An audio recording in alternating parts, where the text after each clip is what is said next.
Welcome back after the break. आप देख रहे हैं आज पाकिस्तान। आज बात करेंगे एक बहुत ही ग्रिम रियलिटी की। तो सबसे पहले जो लोग भी ये प्रोग्राम देख रहे हैं they have to be very very aware कि आपके साथ कोई बच्चे मौजूद ना हों, because it is a very sensitive topic.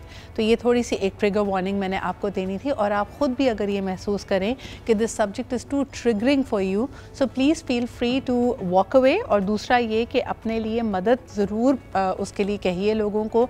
There are several helpline, some of them will be displayed on our show, और आप उनसे रब्ता कर सकते हैं, क्योंकि आज का दिन यानी 10 सितंबर का दिन पूरी दुनिया में ख़ुदकुशी को प्रिवेंट करने या फिर सुसाइड प्रिवेंशन के हवाले से जाना जाता है। कई दफ़ा इंसान अपने आप को एक बंद गली में महसूस करता है कि उसके मसाइल का हल नहीं है, and that's a really dark place. और उस वीकनेस के आलम में आप कुछ इंतहाई कदम उठा भी सकते हैं, which are very different from your personality.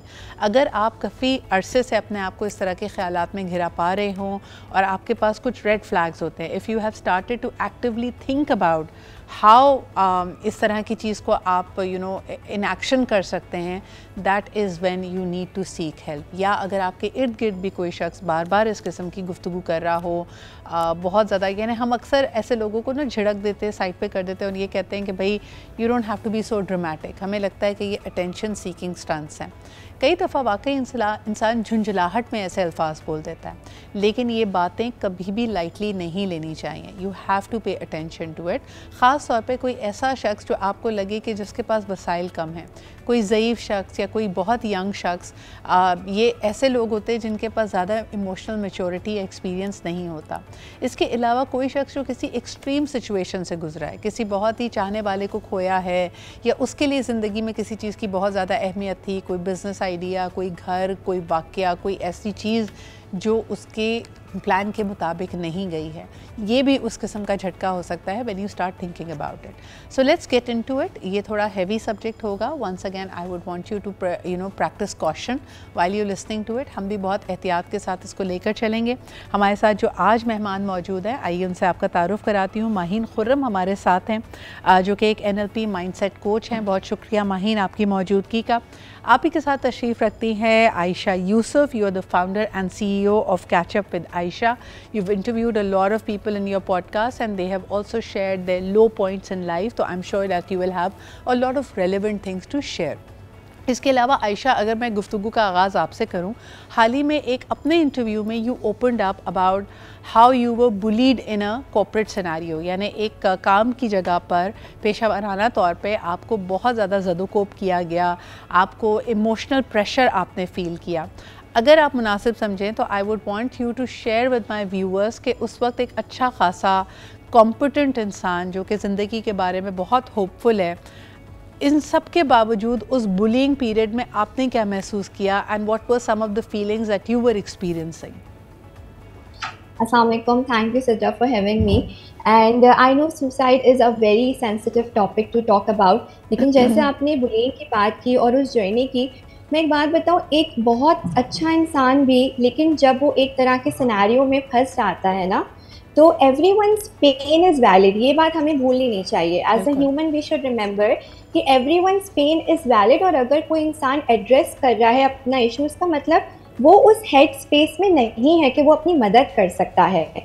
मैंने देखा है लोगों को ना क्रिटिसाइज करते हुए कि तुम क्या बात कर रहे हो। अ lot of times they think कि अगर कोई सुसाइड कमिट करने पे जा रहा है तो ये तो पागल हो गया है, लेकिन वो इंसान अपनी ही is not able to put senses in his head, क्योंकि वो उस हद तक पहुंच चुका है।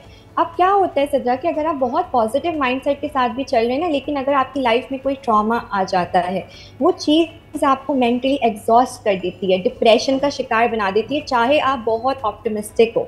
इसके लिए सबसे ज़्यादा ज़रूरी ये है कि जब मैं भी उस टाइम से गुजर रही थी, मुझे लगता है हमें अपने उन ट्रिगर्स से दूर होना चाहिए।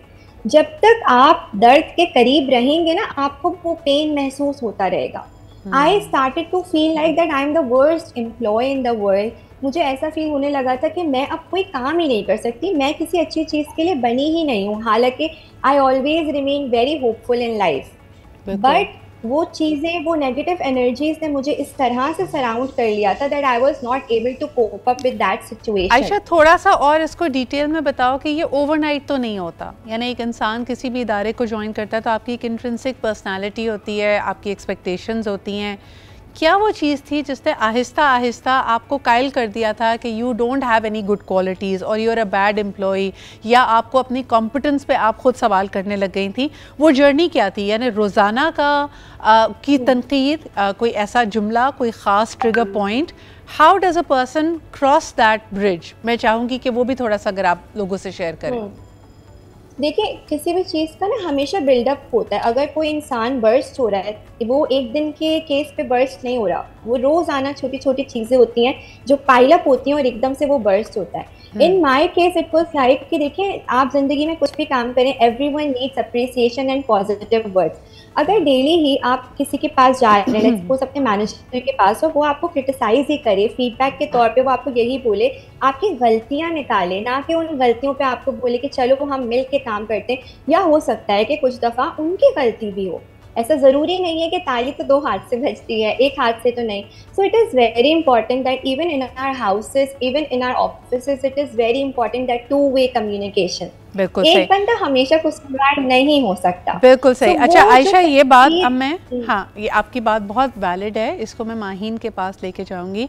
माहीन, अक्सर कोई इंसान अगर इजहार करता है अपनी तकलीफ़ का या अपने नेगेटिव थॉट्स का और the impact that these things are having on them, हम बड़ी आसानी से एक एडवाइस डिश आउट कर देते हैं कि यार स्ट्रॉन्ग बनो। ऐसा तो होता है, लोग इस तरह की हरकतें करते हैं। लेकिन जो शख्स इजहार कर रहा है, जैसे अब आयशा ने हमसे शेयर किया कि उनका एक्सपीरियंस क्या था, कोई अगर रिसीविंग एंड पे हो और आपको आके बताए कि यार किसी की कही भी बात ने मुझे बहुत तकलीफ़ दी है, तो what is the best way to console them? I feel कि ये थोड़ा सा इनसेंसिटिव है अगर हम सिर्फ उनको कह दें कि यार स्ट्रॉन्ग बनो, ऐसा तो होता ही है, इग्नोर करो। ज़्यादा बेहतर तरीका क्या है उनको उस वक्त कंसोल करने का? Assalamualaikum. Thank you so much for inviting me in today's topic. ये बहुत important topic है, I think, और इस पे बात करना बहुत ज़रूरी है because awareness is very important. And I would like to say आपके प्लेटफॉर्म के थ्रू कि break the silence बहुत ज़रूरी है। होता क्या है कि बाज़ दफ़ा बहुत सारे लोग सफ़र कर रहे होते हैं in silence because वो एक fear of judgment होता है कि अगर हम अपनी बात करेंगे तो सामने वाला कैसे रिएक्ट करेगा, क्योंकि अनफॉर्चुनेटली हमारे यहाँ ओपन कम्युनिकेशन नहीं होती। जैसे आपने अभी बात की कि लोगों का जो ये सोसाइटल थॉट्स होते हैं, ये एक वन डे थिंग नहीं होती, ये कहीं ना कहीं से कनेक्ट हो रहा होता है और एवरी डे आपका कहीं ना कहीं वो थॉट प्रोसेस कैसा चल रहा होता है। जैसे आपका सवाल था कि अगर कोई आपके पास आता है और आप उस चीज़ को कैसे उनसे बात करके, अगर वो आपको ये चीज़ बताते हैं कि उनके क्या ट्रिगरिंग पॉइंट्स हैं या वो ऐसा सोच रहे हैं, तो आप उनको कैसे कंसोलिडेट करते हैं। The thing is, it is very important कि आप उनकी बात सुनें। हम अपनी कन्वर्जेशन से किसी की ज़िंदगी बचा सकते हैं, तो ये बहुत ज़रूरी है। हम अपनी हर रोज़ की ज़िंदगी में अपने आपस में जो हमारे इर्द गिर्द लोग होते हैं उनसे नहीं पूछते कि आप कैसे हो या हाउ इज़ योर लाइफ, जो कि बहुत ज़रूरी और एक बहुत छोटा सा सवाल है। अगर कोई हमारे पास आता है एज कोच ऑल्सो और हमें बताता है कि कहीं ना कहीं उनका ये थॉट प्रोसेस हो रहा है, होपलेसनेस जब आती है तो सुसाइडल थॉट्स आते हैं। और होपलेसनेस क्यों होती है? जब कहीं ना कहीं कोई शख्स बिल्कुल अकेला होता है, जब उसको डार्कनेस ट्रिगर कर रही होती है उसके अपने थॉट्स की, तो वहाँ जाके बात करना, I think communication is very important. मुझे बताएं कि हाँ, मुझे आई एम सॉरी, मैं आपकी बात को थोड़ा तोड़ती रहूँगी because you know when I interject there are other questions that I would like to ask. हमारे यहाँ कई लोगों को लगता है माहीन के यू नो टफ लव देना चाहिए, ये इंसान इस वक्त कमज़ोर पड़ रहा है, इसको थोड़ा सा झंझोड़ना चाहिए। तो अक्सर आप देखेंगे कि जो आपके चाहने वाले होते हैं, जो आपके हो सकता है बड़ा भाई हो, आपके घर में आपकी वालदा हो, उस वक्त आपको गुस्से से रियलिटी चेक देते हैं कि तुमने हमारे बारे में नहीं सोचा और तुम ऐसा सोच भी कैसे सकते हो। कई दफ़ा रिलीजन को बीच में लाया जाता है कि अल्लाह से तुम मायूस कैसे हो सकते हो। हम ये भूल जाते हैं कि जिस शख्स के जहन में अगर ख़ुदकुशी के या सुसाइड के या डिप्रेसिव ख़यालात आ रहे हैं, वो ख़ुद ऑलरेडी अपने ख़यालात पे बहुत शर्मिंदा होता है। इस सोसाइटी ने हमें कंडीशन ऐसे ही किया है कि हम एक्सेप्ट उन्हीं लोगों को करते हैं जो ऑप्टिमिस्टिक हैं, जो बहुत आइडियलिस्टिक हैं, जो चर्पी रहते हैं। तो जब आपको ख़ुद ये ख़यालात आ रहे होते हैं, आप ऑलरेडी उस पर शर्मिंदा होते हैं। ऐसे किसी शख्स को अगर टफ लव दे दिया जाए उस वक्त और उसको डांटा पीटा जाए, झंझोड़ा जाए, तो ये उसके लिए सही काम करता है या उसको और ज़्यादा परेशान कर देता है? I want you to tell us as a practitioner. Yes, exactly. Obviously see, जब आपके दिमाग में जो चल रहा है और उसके लिए लोग आपको उस तरह से नहीं समझ पा रहे हैं, तो कहीं ना कहीं वही वाली चीज़ है ना कि वो फेयर ऑफ जजमेंट, कि अब उन्होंने ऐसे रिएक्ट किया है तो बेहतर है कि मैं अपनी बात किसी से ना कहूँ, और वो अंदर ही अंदर उस चीज़ में और जोन हो जाते हैं जो सुसाइडल थॉट्स हैं।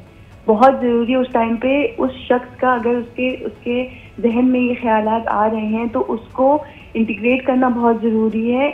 हम अपना पर्सपेक्टिव उसको नहीं इम्प्लीमेंट कर सकते कि नहीं तुम अल्लाह पे भरोसा रखो और कुरान में आप नहीं कर सकते ये, या इस तरह से है और आप कैसे हमारे बारे में क्यों नहीं सोच रहे। बहुत ज़रूरी है उसका पॉइंट ऑफ व्यू समझना कि अगर वो ऐसा सोच रहा है तो क्या ऐसी चीज़ है जो उसको ट्रिगर कर रही है। यू नो, एट टाइम जब हम बात करते हैं तो क्या पता उसका वो चीज़, वो थॉट प्रोसेस पे हम काम कर सकें, या एटलीस्ट वो अपने आप को हल्का महसूस कर सके और वो सोच सके कि ठीक है, it is not the end of life. बिल्कुल सही कह रही हूँ। ऑलरेडी वो एक बंद गली में फंसा हुआ है। देखें, एक इंसान जो होपलेस हो गया, जिसको उम्मीद की कोई किरण नहीं नज़र आ रही, वही इस तरह के थॉट सोच रहा है। अगर आप उसको मज़ीद झंझोड़ेंगे, उसको ये एहसास दिलाएंगे कि उसकी तो ये वीकनेस है, वो क्यों नहीं अच्छी चीज़ें देख पा रहा, क्यों नहीं अच्छी चीज़ें सोच पा रहा, ये बिल्कुल ऐसा ही है कि एक छोटे बच्चे के सामने आप अखबार रख दें और उससे कहें कि वो क्यों नहीं पढ़ पा रहा, हालांकि उसके पास उस वक्त वो स्किल, वो सलाहियत ही नहीं है। एक कॉलर हमारे साथ है, आइए उनकी बात सुनते हैं। हेलो, अस्सलाम वालेकुम। वालेकुम सलाम। गुड सिद्रा इकबाल, कैसी हैं आप? गुड मॉर्निंग याया, मैं बिल्कुल ठीक हूँ, आप कैसे हैं? मैं तो बड़ा हैरान हूँ माशाल्लाह, इस बारिश में भी आप अपनी ड्यूटी अंजाम दे रही हैं और बहुत से लोग निकले भी नहीं है, लेकिन चलो अल्लाह का शुक्र है कि आप यू डूइंग योर शो। अल्हम्दुलिल्लाह। तो आपकी टीम को भी मैं अप्रिशिएट करता हूँ। अच्छा, पहले तो मेहमानों को सलाम हो। देखिए सिद्रा, मेरी नज़र में बात यह है कि जो इन्होंने अभी बात की ना, देखिए खुदकुशी अगर कोई कर रहा है तो आप उसको लॉजिकली नहीं समझा सकते, ठीक है? अगर आपको महसूस हो रहा है कि बंदा डिप्रेशन में आ चुका है और कोई ऐसा फैसला करने वाला है, तो उसकी आपको पूरी बात सुननी पड़ेगी, आपसे आर्ग्यूमेंट नहीं कर सकते, ठीक है? लेकिन मैं इसका कोई ताल्लुक नहीं आपकी खुशहाली नाखुशहाली से, क्योंकि जापान में सबसे ज्यादा खुशहाली और सबसे ज्यादा खुदकुशियां वाले लोग करते हैं, उसका उनका अपना सबब है। लेकिन मेरी नजर में, जो मैंने अपने इर्द गिर्द देखा, और कुछ मैं इत्तेफाक से मैं एक बात भी बताऊंगा, क्योंकि मेरे एक दोस्त इस रहस्य से पहुंच चुके थे, वो खुदकुशी करने वाले थे, लेकिन हम दोस्तों ने, क्योंकि उनका सर्कल था, तो तो हमने उनको उसके बैक फुट पे लेके आ गए, हम उनकी बात समझ के उनको समझा के ले आ गए।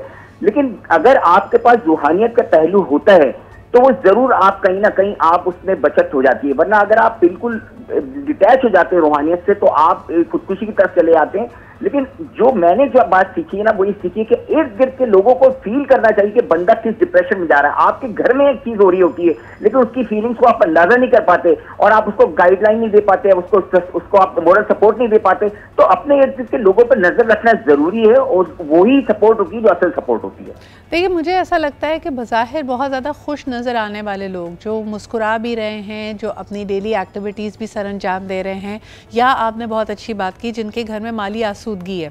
हमारे यहाँ कई लोग ये समझते हैं कि ख़ुदकुशी की एक बड़ी वजह गुर्बत है, या फिर आपके पास वसाइल ना होना है, आप महंगाई से परेशान हैं, आप रोज़ाना की ज़रूरियात ज़िंदगी पूरी नहीं कर पा रहे, तो वो आपको एक बहुत बड़ा झटका लगता है और आप मायूस होकर दर दर आपने नौकरी ढूंढने की कोशिश की, आप कर्ज़े में डूब रहे हैं, एट्सेट्रा एट्सेट्रा। तो ऐसी सिचुएशन में लोग बहुत हेल्पलेस महसूस करते हैं। लेकिन अगर आप वाकई इसको एक न्यूट्रल लेंस से देखेंगे, बहुत सारे ऐसे लोग जो कि खुशहाल हैं, जिनके पास बहुत पैसे की रेल पेल है, वो भी अपने आप को इतना अकेला या इतना डिप्रेस फील कर सकते हैं कि they can take their life. So it has nothing to do with fame for money. तो आइए इसको मज़ीद भी जानने की कोशिश करेंगे कि क्या वो ट्रिगर्स हो सकते हैं। उस वक्त आपने ख़ुद क्या करना है। अगर आप उस नहज पे पहुंच जाएं और आपके पास कोई नहीं, आप बिल्कुल अकेले हैं, तब आप अपने आप को, how will you save yourself? We will talk about that एक छोटे से ब्रेक के बाद।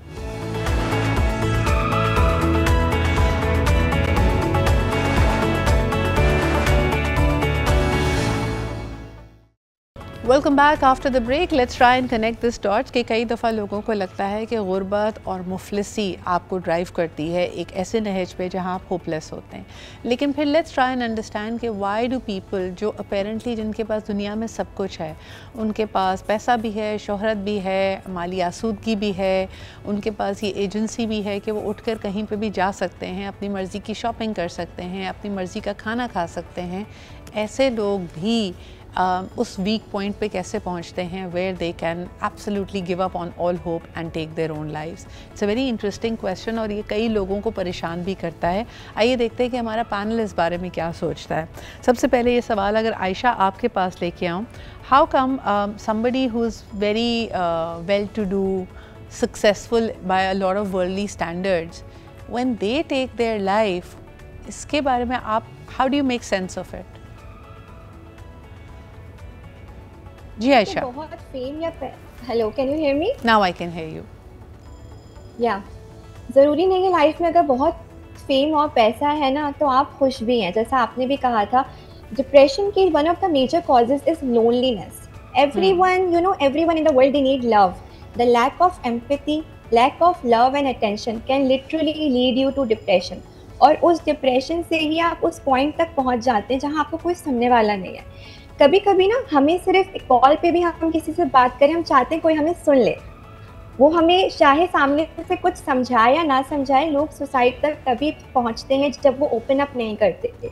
अगर आप मेरी जर्नी की भी बात कर रही थी, मैं एक चीज़ बहुत प्रैक्टिस करती हूँ। When I feel lonely, I try to connect with my friends, I connect with Allah Tala. एक तो स्पिरिचुअल आपकी हीलिंग है ही ना, लेकिन ज़रूरी है इंसान का इंसान से बात करना। इसीलिए अल्लाह ताला ने एक कम्युनिकेशन का प्रोसेस बनाया है। सुसाइड का या डिप्रेशन का मुझे लगता है one of the major causes is lack of empathy, love and attention.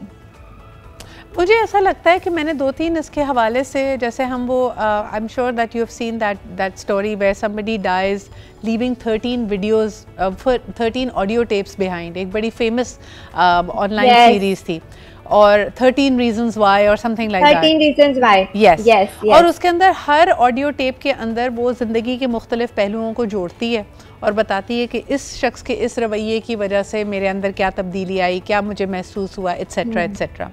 वहाँ से मैंने एक चीज़ पिक की आयशा कि कई दफ़ा जो शख्स दुनिया में इस तरह का इंतहाई कदम उठा रहा है कि अपनी जान लेने के बारे में सोच रहा है, उसको कहीं ना कहीं ये ख्याल होता है कि देखें अभी तो ये सब मेरे साथ गलत कर रहे हैं, नाइंसाफ़ी कर रहे हैं, जब मैं नहीं होऊंगा तो ये सारे लोग फिर ग्रीफ में जाएंगे, ये अपना मुहासबा करेंगे, इनको उस वक्त अपनी गलती का एहसास होगा। So this is a very very prominent theme that I noticed. और ये सवाल मैं माहीन आपके पास लेके आना चाहूँगी कि ये जो डायलॉग एक इंसान के जहन में चल रहा होता है कि जब मैं नहीं रहूँगा ना तब इन सबको एहसास होगा कि इन्होंने मेरे साथ कितनी ज़्यादती की। इसको मैं चाहूँगी कि हम थोड़ा सा थ्रेडबेयर करें, क्योंकि हमने जो देखा है कि ज़िंदगी किसी के लिए नहीं रुकती है। आप 2 दिन लोग हो सकता है आपका अफसोस मनाएंगे, उस डिप्रेशन में जाएंगे, but then they will turn around and say कि ये आपका अपना तरीक़ेकार था। Ayesha, what do you think about it? जी आयशा। हाँ, आई थिंक माहीन से क्वेश्चन आपने लिया था, बट नेवर माइंड जी। So Sidra, as you said कि बिल्कुल ऐसा ही है कि उनको प्रूफ, ये जो प्रूफ करने वाली बात है ना, बहुत प्रेशर इंसान ने अपने ऊपर लिया हुआ है कि हमें प्रूफ करना है। हालांकि सच बताऊं, किसी को कोई फर्क नहीं पड़ता एक्चुअली। आपकी जर्नी है, आपकी लाइफ है, आप अच्छा करेंगे अपने लिए, आप बुरा करेंगे अपने लिए। So what ever you do, आप सक्सेस पे पहुंचेंगे, लोग ताली बजाएंगे। आप नहीं करेंगे मेहनत, लोग नोटिस भी नहीं करेंगे। तो द मेन पॉइंट है, सबसे पहले तो ये छोड़ दे कि हमें किसी को प्रूफ करना है। हर कोई इसी जंग में लगा हुआ है, वो खुद को प्रूफ करने की जंग में लगा हुआ है। तो आप किसको क्या प्रूफ करेंगे? जब आप अपने जहन से ये चीज़ निकाल देंगे ना कि मुझे किसी और को प्रूफ करना है, तब आपकी एक्चुअली हीलिंग और ग्रोथ वहाँ से स्टार्ट होती है। You are absolutely right Ayesha. और मैंने, आई एम सॉरी, आपकी तरफ सवाल इसलिए मोड़ा था बिकॉज थोड़ी देर के लिए माहीन हमसे डिस्कनेक्ट हो गई थी। माहीन, मुझे बताइए कि जो हम ये सवाल यहाँ पे कर रहे हैं कि कई दफ़ा ऐसा कोई शख्स जो बहुत ज़्यादा डिप्रेशन में हो, इंतहाई कदम उठाने के बारे में सोच रहा होता है, तो वो विक्टिम माइंडसेट में यकीनन होता है। उसको लगता है कि लोगों ने उसके साथ बड़ी नाइंसाफ़ी की है, और कहीं ना कहीं वो ये भी सोचता है कि जब मैं दुनिया में नहीं रहूँगा इनको मेरी कमी महसूस होगी, इनको अपनी गलती का एहसास होगा, इनको एहसास होगा कि उन्होंने मेरे साथ कितनी नाइंसाफ़ी की। ये एक बड़ी फ्लॉड थिंकिंग है, हम इसको थ्रेडबेयर कर रहे थे, आप इस पे क्या कहेंगी? बिल्कुल ऐसा ही है। आई कम्प्लीटली एग्री कि जब इस तरह से होता है, जब वो कोई शख्स बिल्कुल अकेला पड़ जाता है तो कहीं ना कहीं वो विक्टिम माइंडसेट आ जाता है। Mindset shift is very important, और वो तभी होगा जब आप किसी से कम्युनिकेट करेंगे या बात करेंगे, बिकॉज एट टाइम्स हम अपने ही थॉट प्रोसेस में स्टक होते हैं कहीं ना कहीं। आपने जैसे पहले बात की, कोई शख्स जिसके पास कोई नहीं है, वो बिल्कुल अकेला है, तब वो क्या करे। हमारे यहाँ क्या है कि हमें ये अवेयरनेस नहीं है कि हम सबसे बात करना चाहते हैं, सबको बताना चाहते हैं, बट अनफॉर्चुनेटली हम अपने आप से बात नहीं करते, हम खुद से बात नहीं करते, which is very important. Self talk is very important. हमें अपने आप को एटलीस्ट ये जो हम भी एज कोचेस सबको यही रिकमेंड करते हैं कि पॉजिटिव एफर्मेशन, सेल्फ टॉक आप हर रोज के बेस पे करें। उससे होता क्या है कि कहीं ना कहीं आपके अंदर एक सेल्फ कॉन्फिडेंस आता है। जहां आप ओवर थिंक पे चले जाते हैं, उस पे कहीं ना कहीं स्टेबिलिटी आ जाती है कि आप अपने खुद से बात करते हैं कि I am strong enough to face this what I am facing in life. तो ये बहुत जरूरी है। अच्छा, क्या ऐसा मुमकिन है माहीन कि अगर आप बिल्कुल अकेले हैं और आपके पास कोई नहीं है, यानी बहुत सारे ऐसे लोग भी होते हैं ना जो extra ordinary circumstances. I was watching this story about 2 astronaut जो खला में भेजा गया उनको, और उनका जो मिशन था वो चंद रोज़ का था, यानी 1 हफ्ते का या 1.5 हफ्ते का मिशन था। But something happened and they were stuck in outer space for 2 years almost. तो जब ये वापस आए, अपने आप को देखिए, जब हम अभी बात कर रहे हैं कि तन्हाई, डिप्रेशन, जब रास्ता वापस ना नज़र आ रहा हो, लेकिन एक इंसानी विल भी तो होती है। फिर इसी तरह मैं शैकल्टन की स्टोरी सुन रही थी, जिन्होंने एंटार्क्टिका को बाय फुट क्रॉस करने का इरादा किया था। अगेन उनका जो 6 हफ्ते का मिशन था, उन्होंने उनको एक बर्फीली जगह पे, जहाँ पे किसी इंसान का गुजर बसर नहीं था, 2 साल के लिए भटका दिया था। और ऐसे लोग, और हैरत की बात ये थी, और उनका नाम हिस्ट्री में इसलिए लिखा गया क्योंकि 1914 का ये वाक़या था, कोई मवासलाती निज़ाम नहीं था, बट उनका 28 लोगों का क्रू, वो 28 के 28 को उनकी कैप्टनशिप, उनकी लीडरशिप ऐसी थी कि वो ज़िंदा सलामत वापस लेके आए थे। किसी ने ख़ुदकुशी नहीं की, किसी ने आपस में लड़ाई नहीं की, और उस विल को ज़िंदा रखा। तो इंसान तो केपेबल है कि वो एक्सट्रीम सिचुएशंस में भी अपने आप को बकअप रख सके। तो अगर किसी का जहन कहीं अटक रहा है और वो बिल्कुल तन्हा है, तब आप उसको क्या मशवरा देती हैं? उस वक्त उनको क्या करना चाहिए? कामनेस के ऊपर काम करना चाहिए at the first phase, because see mindfulness बहुत जरूरी है कि हम क्या सोच रहे हैं। जैसे आपने अभी पिछले जो अभी स्टोरी शेयर करी, कहीं ना कहीं इंसान की विल पावर होती है जो उसको लेट डाउन नहीं करती है, वो उसको मोटिवेट करती रहती है कि ठीक है, no matter how difficult the circumstances और द सिचुएशन इज, बट कहीं ना कहीं उनके अंदर एक विल पावर स्ट्रेंथ होती है कि उसको डील करना है। ठीक है, एक प्रॉब्लम अभी है, क्या पता आगे जाके वो नहीं हो और सर्कमस्टेंसेस चेंज हो। हमारे अंदर क्या होता है, वो फेयर आ जाता है, और फेयर क्योंकि फ्यूचर बेस्ड थिंग है, वो प्रेजेंट में नहीं होता। हमें डर होता है उस चीज का जो कि है नहीं असल में, पर होगी, तो हम कहीं ना कहीं अपने जहन को सिर्फ स्ट्रेस पे ले जाते हैं कि अच्छा अगर ऐसा हो गया तो फिर क्या होगा। अच्छा, इससे रिलेटेड मैंने एक बड़ी इंटरेस्टिंग बात सुनी और सीखी है, मैं वो शेयर करूंगी, लेकिन एक कॉलर काफ़ी देर से वेट कर रहे हैं, उनकी बात भी सुन लेते हैं। हेलो, अस्सलाम वालेकुम। वालेकुम अस्सलाम, सिद्रा राशिद बोल रहा हूँ। जी राशिद साहब, क्या हाल चाल है आपके? अल्हम्दुलिल्लाह। मैं तो आपके मेहमानों को भी अस्सलाम वालेकुम। वालेकुम अस्सलाम। बात ये है कि इस 90s में जब ये डिप्रेशन का मामला शुरू हुआ था ज्यादा कुछ, तो लोग अव्वल तो इसे एक्नॉलेज ही नहीं कर रहे थे कि ये भी कोई बीमारी है, कि ये जी अमीरों की बीमारी है या यूरोप की है। आज एशिया में सबसे ज्यादा है, पाकिस्तान में भी बहुत ज्यादा है। एक्चुअली इसके अंदर माहौल आपका इसका बड़ा असर होता है। कोई खुदकुशी करता है ना, तो वो अकेला वो बंदा खुदकुशी नहीं करता, वो आपका खानदान या आपका मुआशरा एक्चुअली वो खुदकुशी कर रहा होता है। जो बंदा डिप्रेशन में होता है उसके लिए सबसे ज्यादा जरूरी है कि उसे माहौल, जो एनवायरनमेंट है वो चाहिए होता है। वो कोई बात समझ नहीं रहा था। एक्चुअली डिप्रेशन में होता ये है कि आप कोई कुव्वत फैसला जो है आपकी, या वो बिल्कुल सिफर हो जाती है, आपकी विल पावर सिफर हो जाती है, आप कुछ समझ नहीं पाते। डिप्रेशन जो होती है वो समझ ले एक किस्म की आपकी कुव्वत फैसला या विल पावर को हैक कर लेती है। लेकिन मुझे एक बात बताएं ना कि ये इसके और भी तो मुतहरिकात होंगे जहाँ पे अक्ल बिल्कुल जवाब दे जाती है। मैं आपको चले एक और मिसाल देती हूँ। इस वक्त अगर मैं दुनिया के यानी क़ुर्रा अर्ज़ पे अक़वाम आलम पे नज़र डालती हूँ, सबसे मुश्किल हालात मुझे कॉन्फ्लिक्ट रिडन एरियाज़ में नज़र आते हैं। यानी गज़ा के हवाले से दुनिया भर आवाज़ उठा रही है। 2 साल से ज़्यादा, 2 साल के करीब का अरसा हो रहा है। ग़िज़ाई किल्लत वहाँ पर है, बमबारी वहाँ पर है, अनसर्टनटी, अपने प्यारों को मरता हुआ वो सामने देख रहे हैं।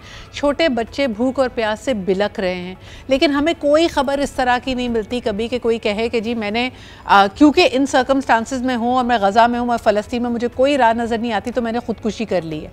ऑन दी अदर हैंड जहाँ पे पीस है, जहाँ पे अमन है, जहाँ पे सिर्फ आपके अपने ख़यालात का भंवर है, वहाँ पे लोग खुदकुशी कर रहे हैं। So what do we understand out of that? सिद्धा कोई ना कोई मुहर्रक, कोई आपका हालात ऐसा आपको लीड जरूर करते हैं कि इंडिविजुअली या जो इज्तिमाई तौर पे या फैमिली।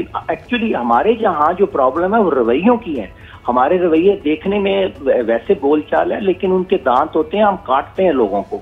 इसमें देखिए नॉर्मल और एबनॉर्मल आदमी में फर्क ये होता है कि जब आप 2 लोग बैठे हों तो एबनॉर्मल आदमी की जिम्मेदारी नहीं बनती, नॉर्मल की बनती है कि वो जरा समझे। देखिए हम लोग ना जब किसी डिप्रेस आदमी की बात सुनते हैं, उसका मकसद होता है कि हम कानों से सुन रहे हैं। डिप्रेशन वाले बंदे की बात कभी भी कानों से ना सुने, दिल से सुने, फिर आप उसकी लाइन पे आएंगे।